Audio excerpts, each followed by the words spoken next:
Hello. Hello. Welcome to or welcome back to Happy Homework. My name is Meryl. And today we're going to have a series of reminders. Because I know most of you already know everything I'm going to talk about, but it just feels like time to just consolidate it, get it out there. First, take a very deep breath. Put yourself in a place where you can receive, where you can feel a little more relaxed, a little more gentle, a little more open, and just sit in your own energy. There we go. There we go. Okay, everybody's so calm. Nice. There we go. Now, today I'm going to ask you guys a series of questions. A series of uncomfortable questions. A series of uncomfortable questions I wasn't trying to ask today, but here we are. First, I want to remind everyone, I'm sure you all are well aware, what we experience is a reflection of what we believe. Our belief is amplified by our words, by our actions, and whatever we give our energy to is, we're basically signing up that, yes, I believe in that. Yes, I co-sign on this. I'm into this. Yes. Society is a reflection of our beliefs. The systems that we're experiencing, the unrest that we're seeing, the systems in our government, in our healthcare, in our education, in our everything is a reflection of what we as a whole believe. Now, I believe that we all inherently, not even at our best versions of ourselves, but deep down, genuinely, inherently believe in truth and love and beauty. Truth and love and beauty are what we inherently, as human beings, as souls that incarnate on this earth, believe in. Period. It's non-negotiable. I think that that's true. I think it's a commonality. I think that at our purest, we vibrate most similarly, because we're biological creatures, to the healing vibration of nature. And I think that that's what we really believe in. I think what we are giving ourselves to every day, and I think that what we are saying with our energy, yes, this is fine, yes, this is fine, and by our participation in it, I think that what we're sort of signing up for, these systems, are rooted in disempowerment, fear, and lack. I don't think that's anybody's fault. I don't think it's a way to assign blame. I think it would even be fun to explore all sorts of conspiracy theories and stuff like that. But I think fundamentally we're running outdated systems. I think that these systems that we are participating in, the way that we run our workplaces, the way we educate our children, the way medicine has, I don't even know the right and or polite word to explain that, but the way that people are profiting off of our illnesses, profiting off of us being unwell, I think all of that is rooted in disempowerment, fear, and lack, and I think it's just something we've evolved past. I don't think it's necessarily even some whole big situation or something where someone's really trying to get one over on us. I think certain people do probably benefit from it. People benefit from everything. There's people that benefit and people that don't. But I think mostly these are just things that are outdated, that we don't need anymore, that we've known for a few decades we don't need anymore, but we've focused our attention on numbing and escapism instead of changing our belief and making sure our belief and our truth radiates outward. So, for example, I feel like a very good example of this is a lot of the way these things are set up, like the way that public schools are sort of run, or the way that we sort of think of work or attribute certain good or bad working qualities are left over from when it was listen, you better sit down and shut up and learn how to do this so you can get a job in a factory so you and your family don't starve. Which is very real. It's real. It even, for most of us who've not been in that position, conjures up this very visceral reality of like, oh yes, that is a thing. That is a human adaptation that we absolutely had to have. That was something that was definitely a thing. But I think we haven't been in that place for a while. And I think that we have learned so much and experienced so much ease in our day-to-day life, even in our day-to-day life when it's hard, has enough ease in it that a lot of people are very aware that what you think shows up, what you believe shows up. That if you want to create meaningful, lasting, systemic change, you have to start within, with what you're saying yes to, what you're co-signing every day. So these are the uncomfortable questions. I believe very firmly that most people will co-sign with truth, love, and beauty because it shows up all over socially. We keep it as this odd, because that sit down and shut up thing is still so like the highest form of what we find so impressive, which I think is changing, which is great, but it shows up as like a secret secondary belief. So we're co-signing to the disempowerment, fear, and lack every day by being like, oh God, like I better hustle. Like I'm not valuable unless I'm doing things for people, or if people are mad at me, I'm screwed, or all of that hustle, hamster wheel, complete nonsense thing is the program we run. And it's what we sign up for in our activities and what we say yes to with our energy. And then secretly, secondarily, it shows up in the books we like, in the movies that culturally we're very into, where good always triumphs over evil, love always wins.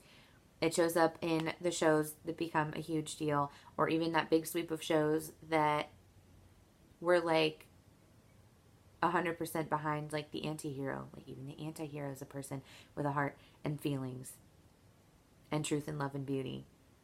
Like these are what show up all over the place, and they've even started to overtake like our leisure time. People are taking their downtime and going on retreats and doing yoga and finding that peace as like this quiet secondary thing. This quiet little baby secondary thing. Because we're still shy about it. And things won't change. Things won't get better. Things won't be different unless you're willing to sit in that as your truth. You're like, you know what? I actually believe in truth and love and beauty, or peace, or calm, or whatever your particular brand of that is. Until we sit in our own energy and feel that and amplify that in our thought and word and deed, nothing on the outside will look different. None of our systems will be different lastingly. They might change briefly, but it will be that forward and back, forward and back, forward and back. And we'll continue to encounter that opposition until in your entirety of your being, you can feel truth and love and beauty. And you're like, Meryl, that sounds like a whole thing. Stop. No. I don't think that it needs to be a whole thing. I think that the way that the internet allows us to share information and the way people are becoming so just like violently dissatisfied. People are going through trying. And just encountering more ways in which things are not matching up, or it doesn't feel right. Or you're tired of dealing with the same damn thing with people with different faces or in a different building. You don't want to do it anymore. People are so tired of being numb that they will feel anything just to feel like they're moving forward. Like at this point, fine. Even if it's bad, let's just feel it. I don't care. I don't care anymore. I want to feel something meaningful. I want to feel something real. I don't care if it's bad. I need to move out of this. I need to not feel numb. I need to not feel hunched over and small and bad every single day. What things are you saying yes to? What things have you said yes to today? What things have you said yes to today with your energy that fundamentally grate against who you are as a human being?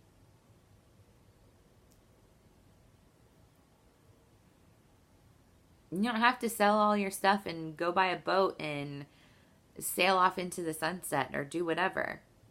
But little choices all day long, from the things that you tell yourself to the little decisions that you make, or the ways that you choose disempowerment, fear, or lack over truth and love and beauty.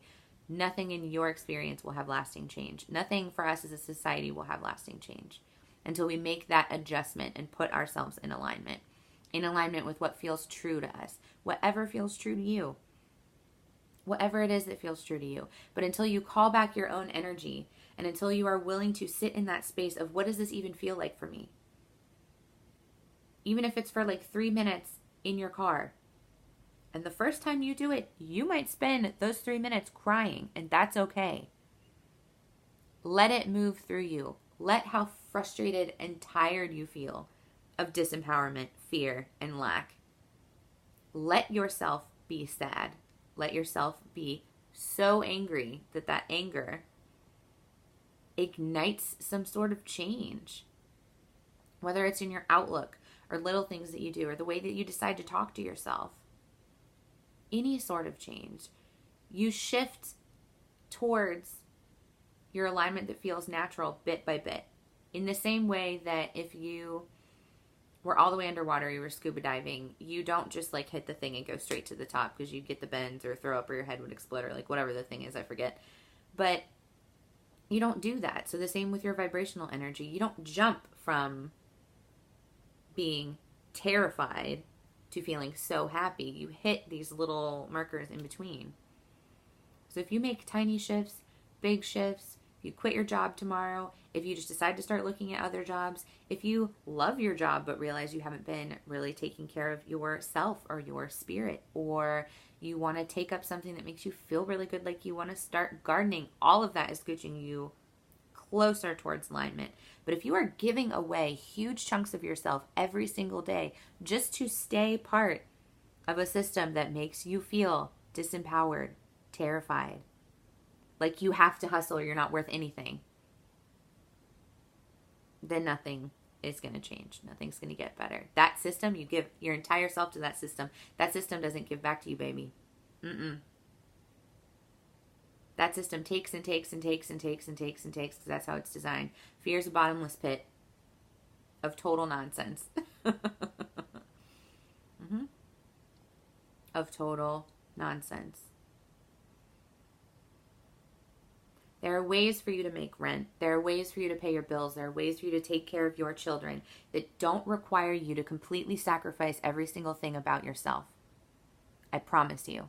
Because you didn't come into this world to feel fear, disempowered, lacking. You came into this world to spread your arms wide open and to feel every single thing on the spectrum whenever you want to, all the time. You came here to expand. You came here to feel good. You came here to feel joy. You came here to feel powerful. You came here to enjoy your life and your family and your friends and your hobbies. You came here to read and write and make art. You didn't come here to give your entire willingness to live so that someone else can make money and you can come home and not have anything left at the end of the day. I just don't think that you did. And I think if you're watching me talk right now, you don't think that you did either.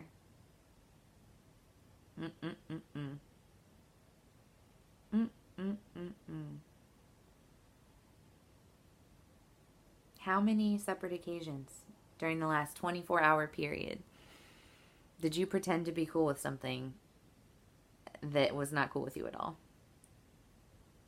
How many lies do you have to tell yourself to get through one day of your life that you created with your beliefs of disempowerment, fear, and lack?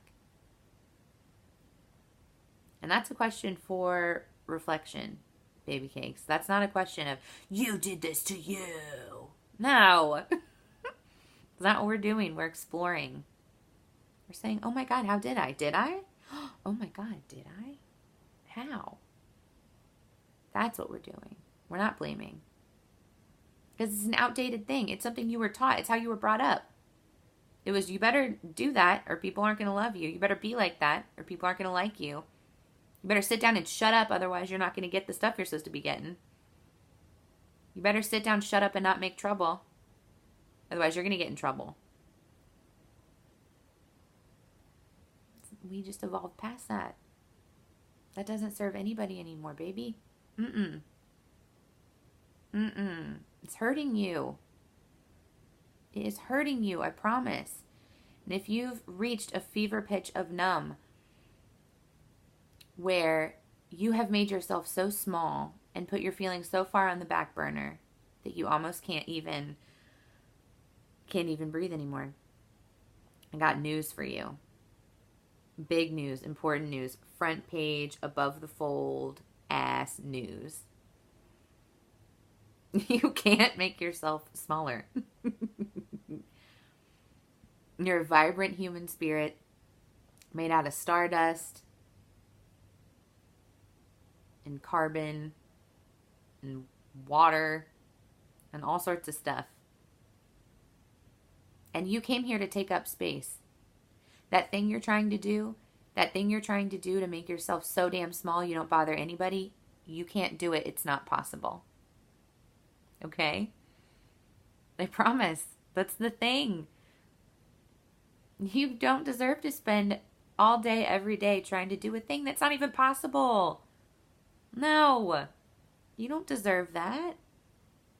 You deserve everything.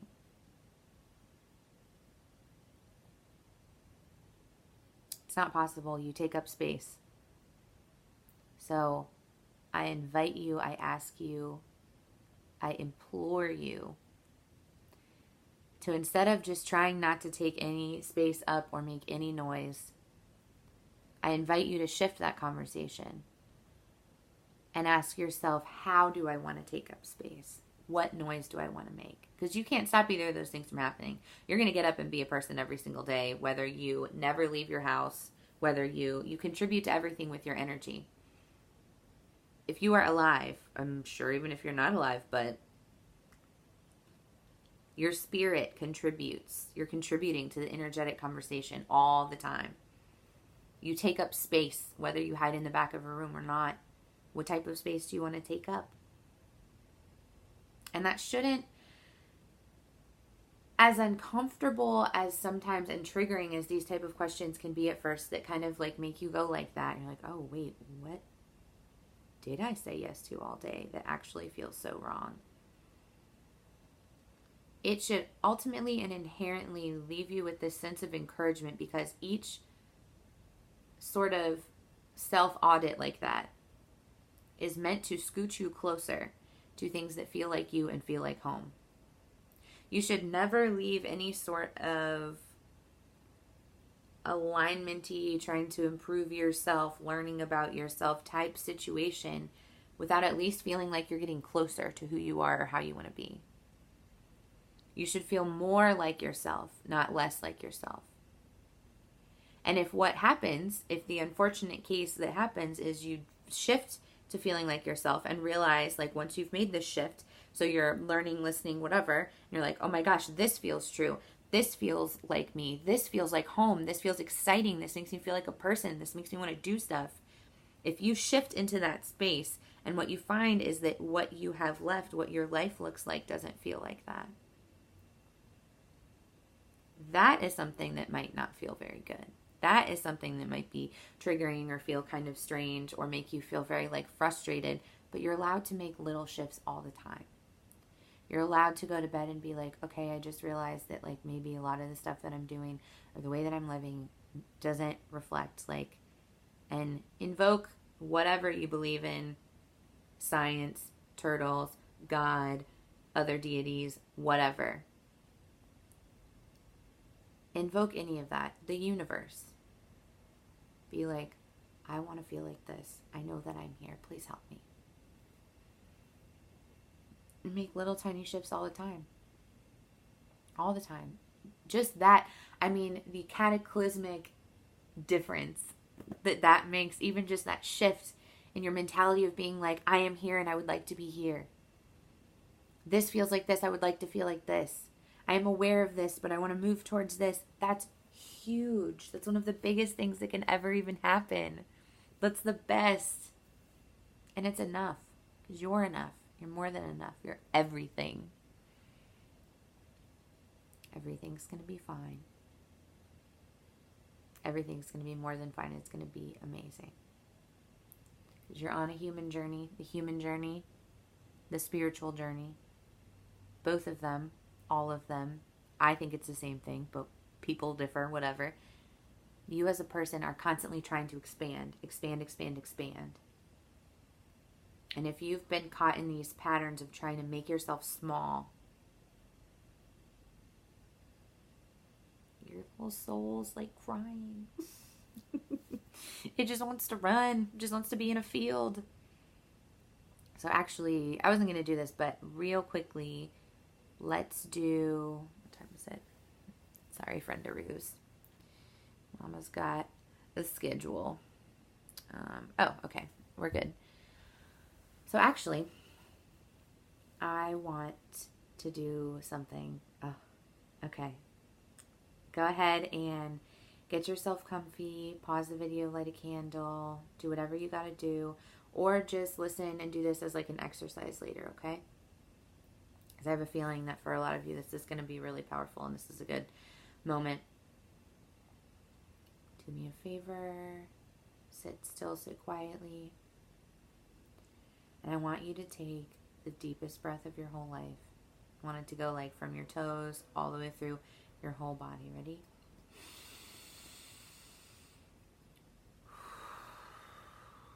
Roll your head around.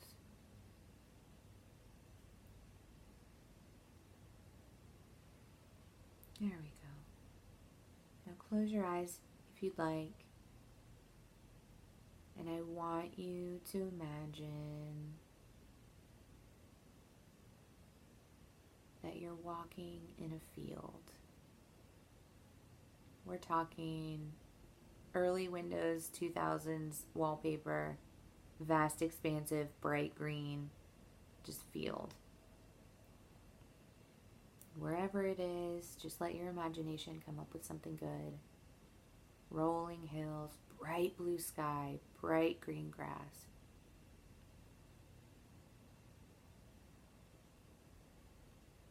And that soft, nice grass too. It's not going to get dirt on your butt.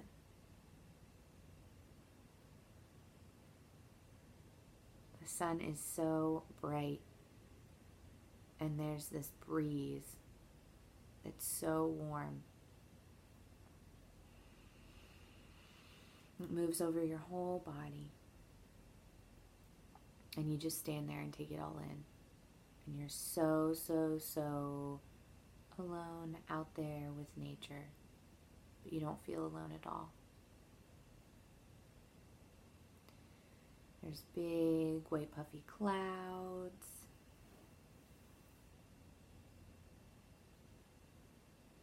You sit down, stand up, do whatever feels good. Maybe there's a bench. Maybe you're on a horse, who knows. Let your subconscious show you what's going on. Soak up all this. Man, some of you guys, I keep trying to scooch along. Some of you guys really need this. You really need this field time. I support that, okay? I support that. Let's just hang out in the field.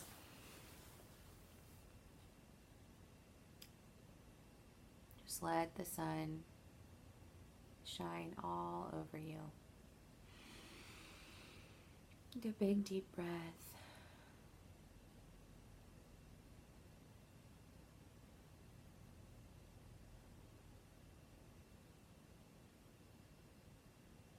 Enjoy it. Feel the grass. Feel the sun. Feel the air. Let it heal you. Knit the pieces back together of you that you've been ignoring. The pieces of you ignored because you knew you were strong enough to put them on the back burner and make other people feel better. You don't have to do that here.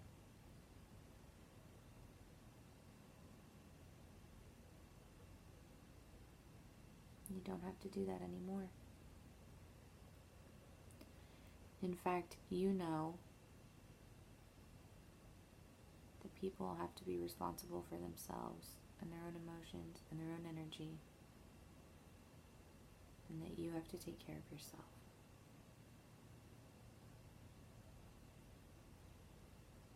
And you can be there for people, not at the expense of yourself anymore. Allow that reprogramming. Allow it to ripple through you.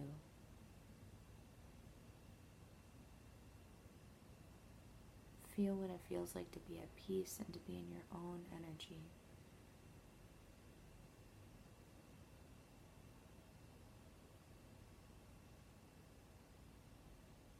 You notice something off in the distance, and it's a person running towards you, like a little kid running towards you. You get closer and closer, and you realize that it's you.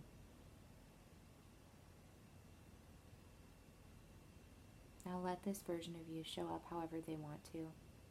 But this is the version of you that you've been suppressing. This is the version of you that you said, people won't like that, don't be like that. Stop that. People won't like you if you're like that. You won't have enough money if you're like that. No one will love you if you're like that. This is the best version of you. This is the version of you you've kept locked away. This is the purest, happiest, most joyful version of you, doing every single thing, wearing every single thing that they want to, listening to everything they want to, doing anything they want to. This version of you is abundant. This version of you is happy. This version of you is so glad to see you. This version of you missed you so much. This version of you loves you. It's time for you to love this version of you too. Now you two hang out for as long as you want. Get reacquainted. Do something fun for that version of you, for that real version of you. And ask the universe to help you scooch closer to feeling like that every single day you wake up, because baby, you deserve it.